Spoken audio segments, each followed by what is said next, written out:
આજ રોજ બુદ્ધ પૂર્ણિમાનો આજે દિવસ છે એટલે આજે આપણે શિવરાજપુર બુદ્ધ વિહારની અંદર આજે આપણે બધાને બોલાવ્યા છીએ અને આપણે રવિન્દ્રભાઈ રાઠોડ જે એડવોકેટ છે અને રાજકોટથી આવ્યા છે એટલે એ ડોક્ટર બાબા સાહેબ આંબેડકર વિશે બોલશે એટલે તમને સમજાવશે અને આજે બુદ્ધ પૂર્ણિમાનો દિવસ છે એટલે બુદ્ધ વિશે અને આપણા બધું તમને સમજાવશે અને પછી આપણે ચોપડાનું વિતરણ અને બોલવાનું અને ભોજનનું રાખેલું છે અને જે ભોજનમાં જે આપણે મેરામણભાઈ આહિર દ્વારા આપવામાં આવ્યું છે જે દેવભૂમિ દ્વારકાથી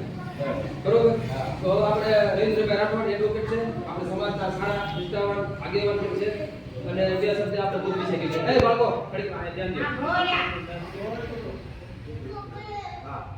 અને આજે આપણે બુક વિતરણ અમે થોડાભાઈ અને અમે બુક વિતરણ કરવાના છીએ બોલ દે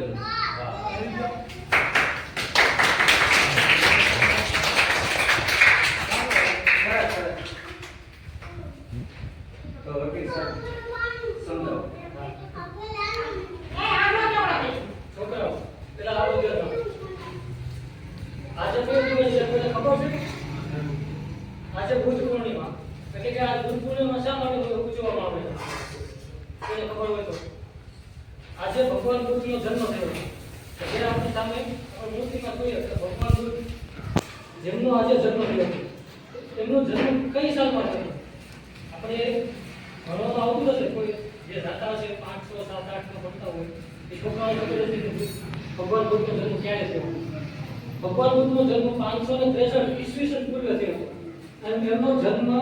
563 એટલે કે અત્યારે કેવું વર્ષ ચાલે છે આપણે 2026 તો કેટલા વર્ષો પહેલા જન્મ થયો તેમ છતાં પણ અત્યારે આપણે એને યાદ કરીએ છીએ તો શું કામ યાદ કરીએ છીએ તો પછી આપણે એના વિશે થોડું માહિતી એવી રીતે લઈએ કે જો આજનું જે નેપાળ જે કોઈને એટલે કે જે આપણા ભારત દેશથી અલગ પડી ગયું છે પહેલાના સમયમાં ભારત દેશ સાથે જોડાયેલો હતો ત્યારે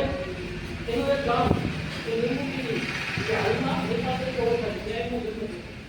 થયો અને ભગવાન બુદ્ધનો જન્મ જ્યારે થયો ત્યારે સતીશ ઋષિ નામના બહુ મોટા જે ઋષિ હતા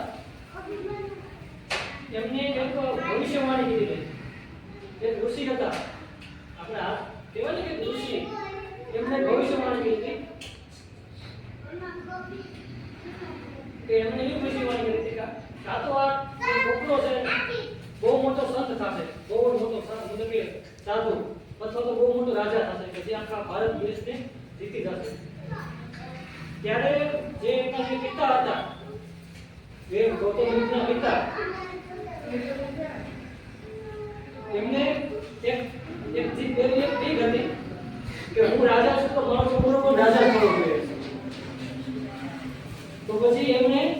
ગૌતમ બુદ્ધ જે આપણે જેમની આજે જન્મ જયંતિ ઉજવીએ છીએ એમને એમના પિતા શું કર્યું કે એમને બહુ મતલબ કે રાજા હતા એટલે સુખ શાંતિ મતલબ કે એને બધી ખાવા પીવામાં કપડા દાસીઓ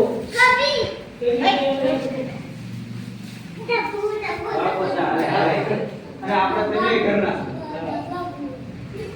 એટલે એમને બરોબર કેવી કે શીખવાડવા પડ્યા પછી ધીમે ધીમે 29 વર્ષના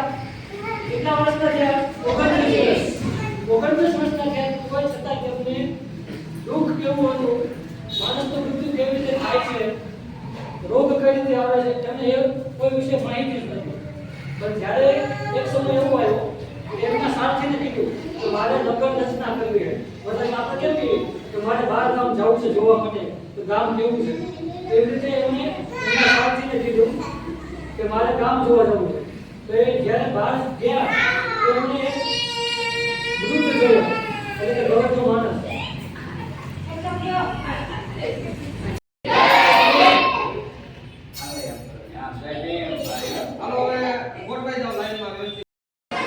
જય ભીમ જય સંવિધાન નમો બુદ્ધાય મિત્રો હું છું જિજ્ઞેશ રાઠોડ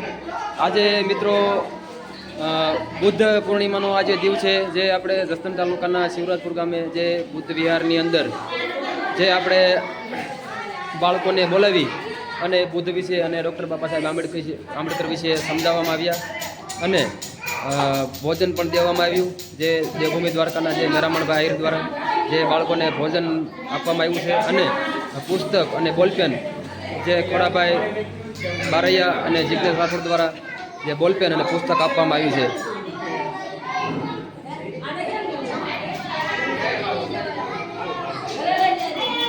તમે જોઈ શકો છો અત્યારે આ બુદ્ધ વિહારની અંદર બુદ્ધની પ્રતિમા, એમનો photo, doctor Baba Saheb આંબેડકરનો photo.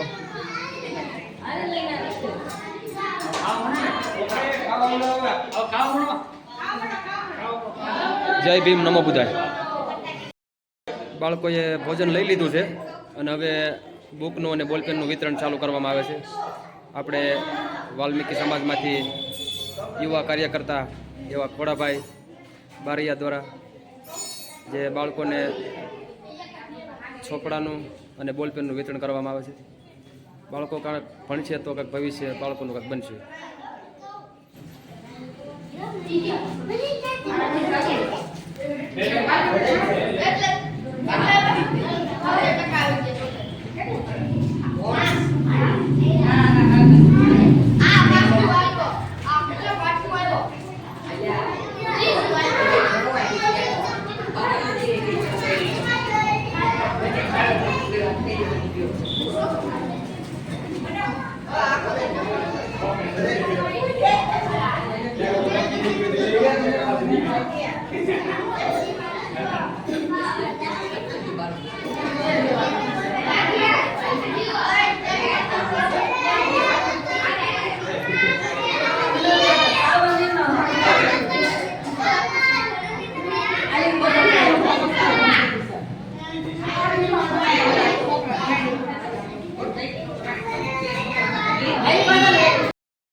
આમ હરખા બેસી જાવ ને કાંઈક લાઈનમાં હરખા.